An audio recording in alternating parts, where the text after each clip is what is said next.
Lights, flights, and rights. Tallahassee was changing and modernizing by 1916 through 1935.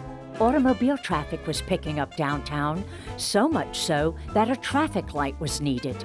That first traffic light in town was a mechanical device on the ground.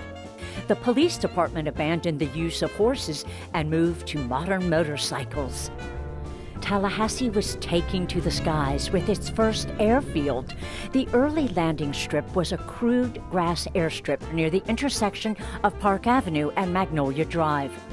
Construction of Dale Mabry Field, the city's first municipal airport, was completed in 1929.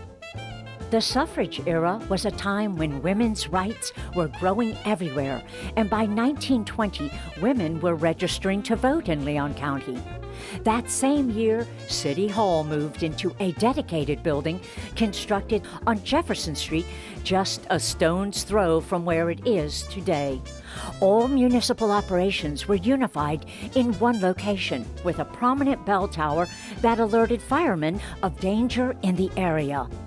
A few years later, Tallahassee adopted the City Commission City Manager form of government, which is still in place today.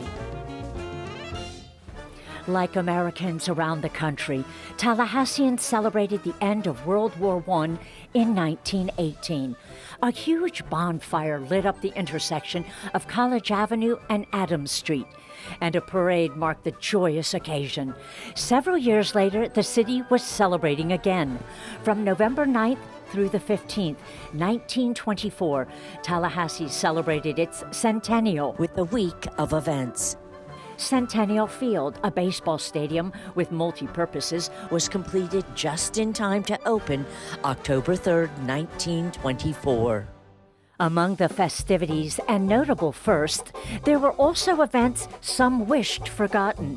One night, the entire population of the Leon County Jail escaped, and a mosquito league was formed to eradicate the pest that caused the devastating 1841 yellow fever outbreak. Now known as the Maclay Gardens, the Calarn Plantation and Gardens were planted and designed by Alfred B. Maclay, starting in 1923. Maclay featured camellias, but also included hundreds of other flowers.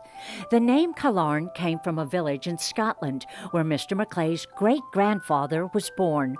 Decades later, Mrs. Alfred B. Maclay and her children gave the 307-acre park to the Florida Board of Parks and Historic Memorials.